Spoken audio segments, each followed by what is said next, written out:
Nos últimos dias, as duas palavras mais faladas aí em redes sociais brasileiras foram nazismo e comunismo. E é sempre interessante quando notamos que há interesse de muita gente, de parte minoritária, obviamente, bem minoritária, muito minoritária, mas relevante, suficientemente relevante, da população discutindo questões políticas, ideológicas, conceituais, regimes, ideias. Isso é bom. O grande problema é quando esse debate torna-se indigente, ou é indigente, quando ele é realizado entre pessoas que decidem discutir um assunto no qual não se aprofundaram, não tiveram interesse, porque oportunidades sempre há. São pessoas estudadas, né? Com condições de se debruçar sobre um assunto. Opa, eu vou debater tal coisa, então eu vou discutir, vou estudar tal coisa, vou ler tal coisa, vou me aprofundar em tal coisa, vou saber sobre o que eu estarei falando. E não vomitando asneiras. E tem sido assim já há muito tempo, né? Não se trata nem de discussão em rede social. Isso aí é para isso mesmo, não é um negócio... tanto que há a limitação de linhas, por exemplo, no caso lá de caracteres, no caso lá do Twitter, né? É uma coisa que não leva ao aprofundamento de coisa alguma.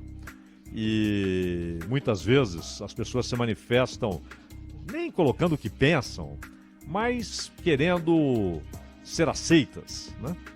Elas querem ser aceitas, elas querem que a turminha bata palmas e diga, olha, ele pensa como a gente, não é? Ele fala o que a gente quer que seja falado, então ele será aceito. Ele vai receber pelo menos as migalhas que cairão na mesa. Isso é lamentável, um fenômeno lamentável associado à rede social. E tem a ver, inclusive, com o comportamento da imprensa, né? Hoje, muitas vezes, a imprensa profissional ela é incapaz, grande parte dela, de distinguir um texto de jornal de um texto de Twitter. Tudo é para agradar a turma, para agradar o jacobinato, né? Para receber as migalhas, para ser aceito, inclusive para ganhar emprego, para ter ascensão dentro da empresa. Tudo isso tem a ver, tudo isso é um jogo. E o debate é indigente, porque as pessoas, se elas decidem falar sobre um assunto, elas deveriam estudar o assunto. Inclusive, eu estava me lembrando do Lewis Hamilton, extraordinário piloto de Fórmula 1, com 7 títulos mundiais. O sujeito chega num determinado estágio da carreira, às vezes é um músico, às vezes é um ator, um cineasta, um escritor, que a imprensa corre atrás do cara e começa a perguntar sobre qualquer assunto do momento ali, né? E tudo que o cara fala é como se um oráculo estivesse se manifestando. Eu me lembro de uma época em que toda entrevista com Caetano Veloso, as perguntas não tinham nada a ver com música, com composição, com arranjo, com vocal, nada, né? Com criação e até com o ambiente cultural, político, tudo isso é válido. Mas perguntas assim, a respeito de assuntos que claramente ele não dominava, né? E ele saía falando e virava um oráculo. O Caetano falou, e às vezes falou uma grande bobagem, né? E o Lewis Hamilton foi instado a falar a respeito do conflito entre Israel e os palestinos. E ele simplesmente falou o seguinte: olha, eu não posso falar sobre isso, eu não conheço esse assunto a ponto de poder falar alguma coisa, eu não conheço, não é? Eu não posso me manifestar, eu vou dizer bobagem, seja uma coisa ou outra eu vou dizer bobagem, eu não sei, eu não conheço as complexidades, a história, o que tudo isso envolve, as motivações. coisas de séculos e até de milhares de anos que entram nessa história, eu não sei, não posso falar. E alguns disseram, isso tem de falar coisa nenhuma, pô. Se o cara tá dizendo que não conhece do assunto, o que ele tem de falar? Né? Mas grande parte se surpreendeu positivamente, dizendo, puxa, como é bom ler isso. Como é bom ler alguém dizendo, não vou falar porque não sei. Mas não, esse parece ser um momento da história em que, até por causa das redes sociais, da necessidade de receber migalhas ou de praticar arrivismo profissional ou social, as pessoas deitam falação sobre qualquer assunto, mesmo não sabendo coisa alguma a respeito. Então nós tivemos lá aquele papo. Eu não conhecia aquele rapaz, não sabia de sua existência, né? Mas aí veio um barulho tremendo e continuo sabendo quase nada, apenas ouvi o que ele falou e depois ouvi o seu pedido de desculpas, etc, a história de que estava bêbado, não sei o quê. E aquele negócio, um gênio, quando bebe, ele continua gênio, né? Um tolo continua tolo. Não é a bebida que transforma isso. Ela não tira a genialidade de um e nem tira a tolice acumulada do outro, né? O Tom Jobim compôs maravilhas sob efeito de um copo de uísque, né? Ele continuava gênio. Então, não é essa a questão. O fato é que isso não explica coisa alguma. Por outro lado, o tal Monark, claramente o sujeito tinha ali uma ideia de... Não, eu sou a favor da liberdade total das ideias, né, que elas circulem livremente. Quando você diz isso, é aquela história das ideias mal construídas, superficialmente construídas, mas que transferem para quem lê, para quem ouve, um conceito nobre, aparentemente nobre, não é? A livre circulação das ideias. Quem é contra a livre circulação das ideias? Mas a realidade deve ser analisada pelo que ela é, por tudo aquilo que os conceitos representam e por aquilo que a história testemunhou. O nazismo, e eu sempre me refiro aqui ao nazismo como o mais canalha dos regimes modernos, que tivemos coisas... houve momentos, por exemplo, do Império Romano muito parecidos com isso, né? Basta saber o que Nero fez com os cristãos. Mas o nazismo, ele é peculiaríssimo, embora tenha uma ligação fraternal com o fascismo, mas ele não é apenas um tipo de fascismo. Ele é um conceito em si. O nazismo não mata para manter-se no poder. Ele mata com um princípio. O genocídio, aí a palavra cabe, né? Palavra banalizada. Sempre afirmamos aqui que hoje, por exemplo, há um genocídio sendo realizado no mundo, que é o dos chineses contra os uigures. Não dos chineses, né? Do governo chinês, da ditadura chinesa. O povo chinês é vítima, inclusive os uigures, que são chineses. É uma comunidade que é diferente culturalmente, religiosamente, são muçulmanos, etnicamente, muitos têm origem ali na que era a Ásia Menor, né, ou no Cáucaso. Eles sofrem uma prática genocida. O nazismo não tinha o genocídio como um meio, ele tinha o genocídio como um dos seus fins, uma das suas finalidades, e ao mesmo tempo um dos seus pilares. E não é apenas um momento histórico. Não é que o Hitler, um populista, com a Alemanha mergulhada numa crise econômica absurda, resultado, claro, do Acordo de Versalhes, do que aconteceu na Primeira Guerra Mundial, do que aconteceu na República de Weimar. E aí o sujeito simplesmente resolveu usar um recurso que não era inédito, que é apontar um inimigo, construir um inimigo comum. Olha, os nossos problemas estão personificados naquela gente, os judeus. E também em alguns outros grupos, os ciganos. Não era isso. Não era isso.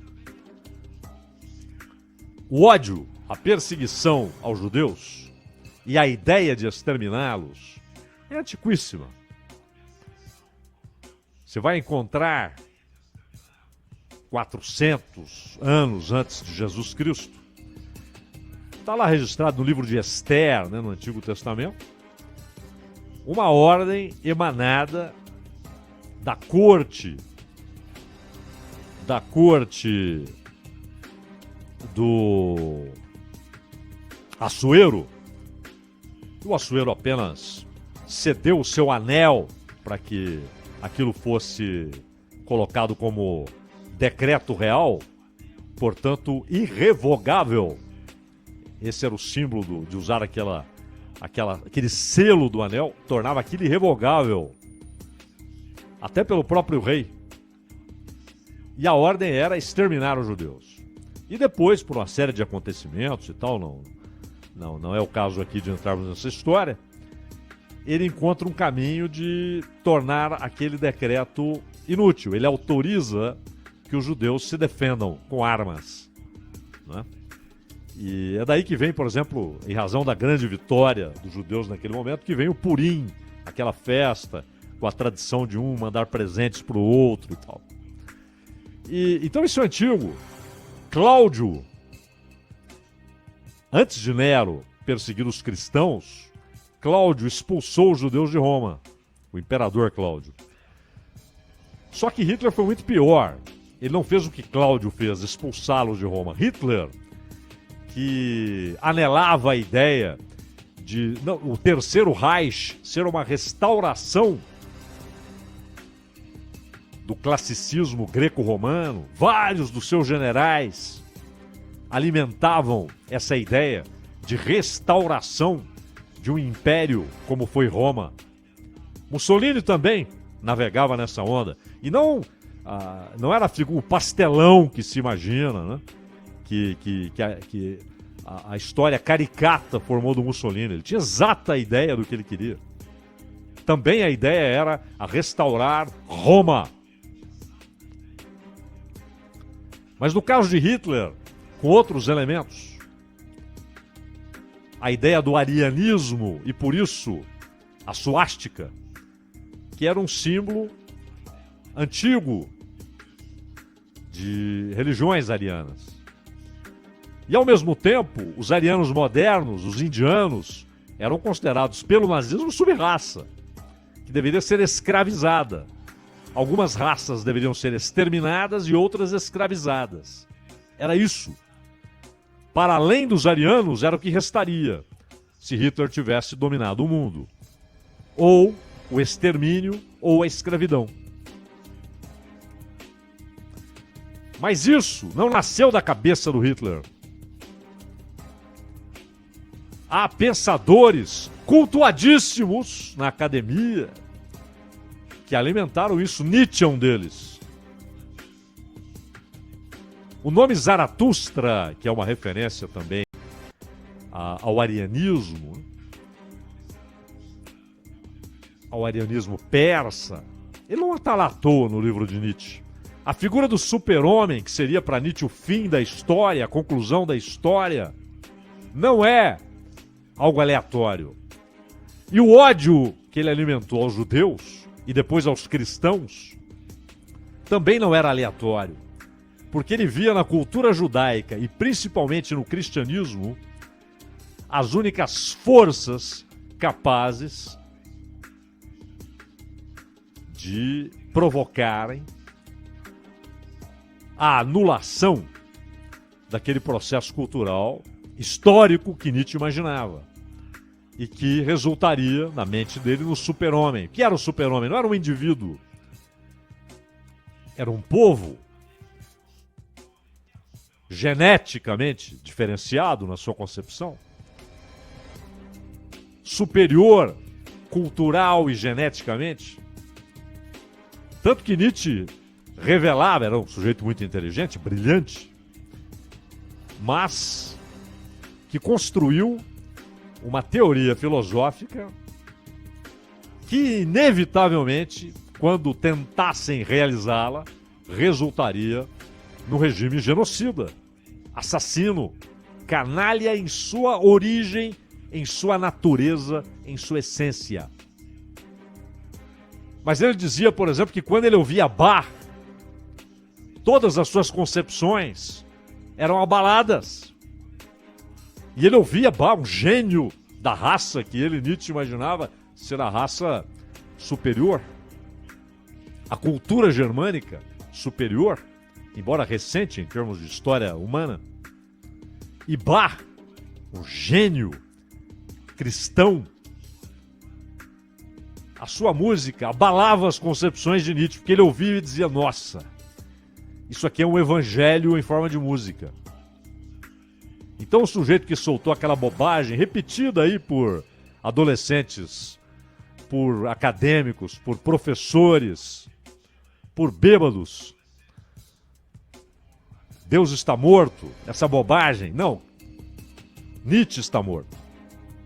Deus é. Deus não tem princípio nem fim. Tanto que ele mesmo disse à irmã, a figura em quem ele mais confiava, ele disse já no leito da morte, porque ali o sujeito não quer mais aplauso, não quer mais impressionar, não quer mais impactar, ele está morrendo. E ele disse para ela, se o Deus vivo, ele usa uma expressão que ele deve ter ouvido muito do pai dele, que era um pastor protestante, se o Deus vivo de fato existe, eu sou o mais miserável dos homens. Porque ele passou uma parte da vida negando o Deus vivo. Mas não só isso, construindo o antissemitismo e o anticristianismo. E o antissemitismo de Nietzsche, que não era só de Nietzsche, era de parte da elite cultural europeia. Vejam o caso Dreyfus, na França. E na Rússia, não só na Europa Ocidental. Vejam na Rússia. No czarismo russo, a perseguição aos judeus. Já na União Soviética, com os bolcheviques no poder, Stalin usa o antissemitismo até para perseguir oponentes, como Trotsky, que era judeu. Então não é que o Hitler inaugurou uma ideia, mas ele tentou realizá-la. Então, não é que o regime nazista tornou-se criminoso, genocida, assassino. Ele o era na sua origem, na sua nascente, na sua natureza, na sua essência, na sua ideologia. 2 deputados estavam nesse debate, o Kim e a Tabata.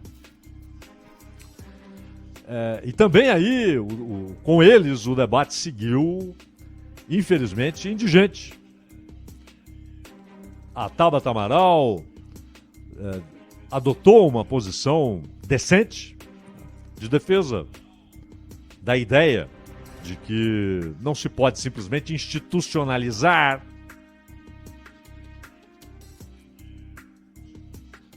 a ideia do crime, a ideia do assassinato, a ideia do genocídio como princípio político a ser realizado se aquele grupo chega ao poder. E o deputado... É bom lembrar o seguinte, vamos dizer o seguinte, o tal Monark, o sujeito é um nazista? Não. Ele simplesmente falava do que não sabia. E com a ideiazinha, sabe aquela história do liberalismo de pré-primário? As ideias devem circular livremente. O Voltaire, que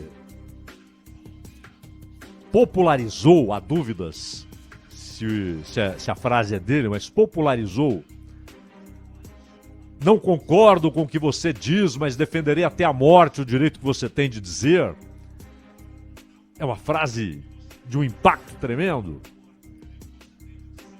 Mas o regime que nasce também das ideias de Voltaire, não só, é óbvio, mas também das ideias de Voltaire, matava quem pensava diferente. Levava para a guilhotina. Arrancava a cabeça de quem pensava diferente.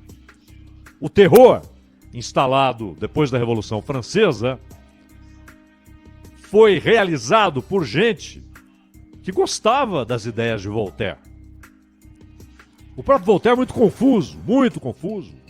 Cometeu, quando ele adentrava em metafísica, ele só dizia bobagens. Mas essa frase tem um impacto. E parece trazer ali o mote do iluminismo. Não concordo com o que você diz, mas defenderei até a morte o direito que você tem de dizer. É esse tipo de liberalismo de jardim da infância que faz o sujeito dizer, não, todas as ideias devem circular livremente. Mas as ideias circulam livremente. Ou alguém acha que as ideias nazistas não circulam? E hoje, de novo, na Europa, inclusive na Alemanha, onde o nazismo é proibido. Mas pior, hoje circula até fortemente nos Estados Unidos. Sim. Não aprenderam nada. 75 anos depois do fim daquela desgraça histórica, daquele regime canalha finalmente destruído, as ideias seguem circulando e sendo fortalecidas, inclusive nos Estados Unidos e de novo na Europa. E claro, nas suas caixas de ressonância na América do Sul. As ideias estão aí circulando. Outra coisa é dizer não. Podem formar um partido político, por que não? Ah, mas nos Estados Unidos pode. Peraí. Nos Estados Unidos, que a circunstância foi muito diferente, mas foi o seguinte. Na época do macartismo, tentaram levar à ilegalidade o Partido Comunista. Dizendo, ó, o Partido Comunista defende um regime que é assassino, que é totalitário, obviamente antidemocrático.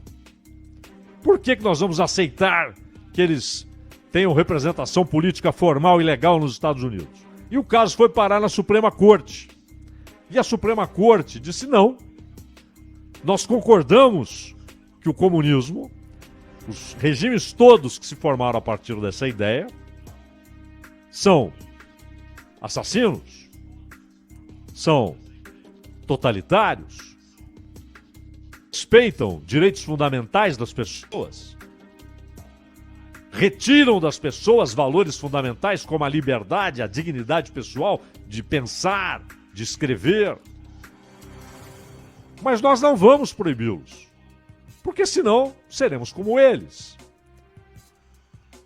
Deixem que eles sejam derrubados com argumentos.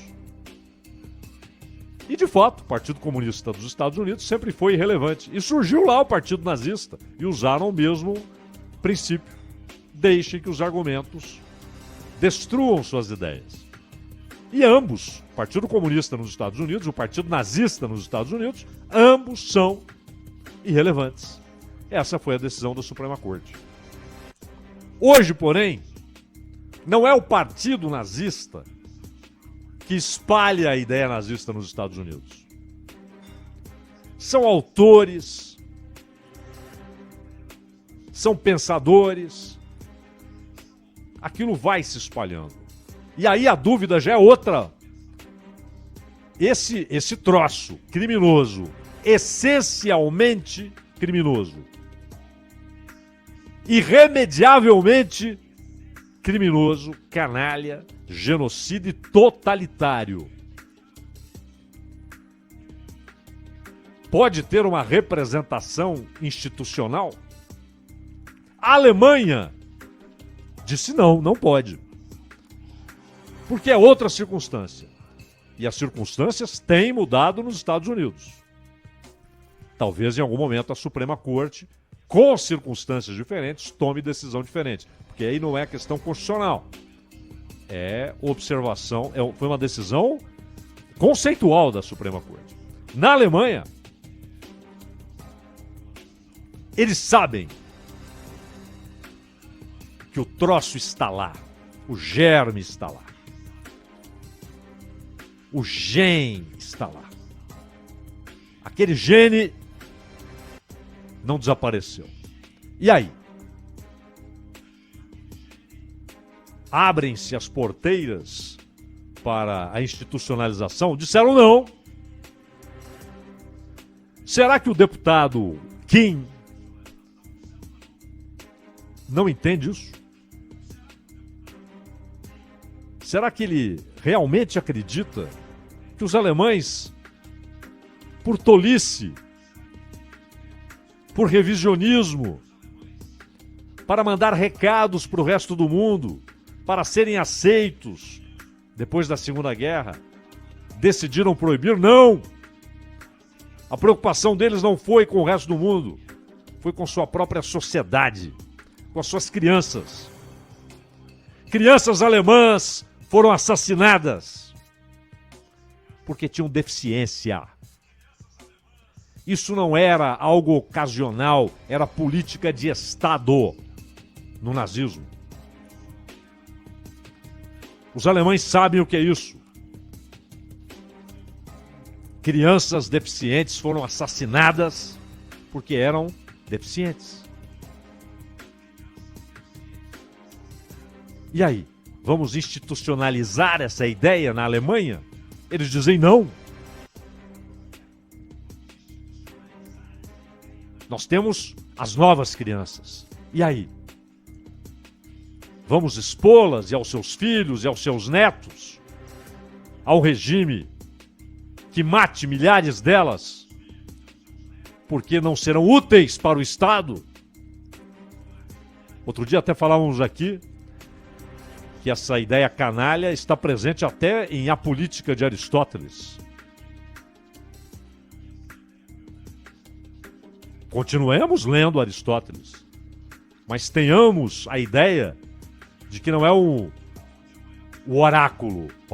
Aristóteles falou coisas importantes, conceitos que atravessaram séculos e séculos, influenciaram sociedades inteiras, civilizações, mas também escreveu loucuras, defendeu conceitos criminosos, inaceitáveis. Então os alemães, nós vamos institucionalizar a ideia de que crianças podem ser assassinadas porque são deficientes? De que alguém será assassinado com 3 anos de idade porque é judeu? E no caso dos deficientes não era indiferente se ele era judeu, se ele era ariano, pelos conceitos que o nazismo tentou construir, se ele era árabe, se ele era nórdico, não interessa. Ele não será útil para o Estado. Matem-no. Política de Estado. E outros, por serem judeus, foram assassinados com 3 anos de vida, 4 anos de vida, 2 anos. E não é assim, com a bala perdida de um fuzil alemão, de um soldado nazista. Não. Eram selecionadas, olha a palavra que era usada em Auschwitz, por exemplo, seleção dos que irão para a câmara de gás. Uma criança de 2 anos. E o deputado Kim quer ensinar aos alemães se eles devem ou não devem. Então, repito, o Kim é nazista? Não. O rapaz lá, o Monark, é nazista? Não. Não sabe o que fala. Então não fale. Porque você não está falando de futebol. Que você pode dizer, eu acho que o goleiro devia jogar na ponta direita. Isso é inofensivo. Mas quando você diz, eu não vejo nenhum problema que as pessoas sejam contra os judeus. Como assim? Então, você não vê nenhum problema que temos um partido que seja contra os negros. Você não vê nenhum problema em que, aliás, os nazistas eram também. Você não vê nenhum problema que haja um partido que seja contra os brancos. Você não vê nenhum problema que haja um partido que queira exterminar os pobres. É a livre circulação de ideias, é o Voltaire, naquela bobagem que virou máxima. Então, repito, esses caras não são nazistas, até porque eles seriam mortos se tivessem vivido na época do nazismo. Se ele dissesse, eu acho que todas as ideias devem circular livremente, os nazistas o matariam.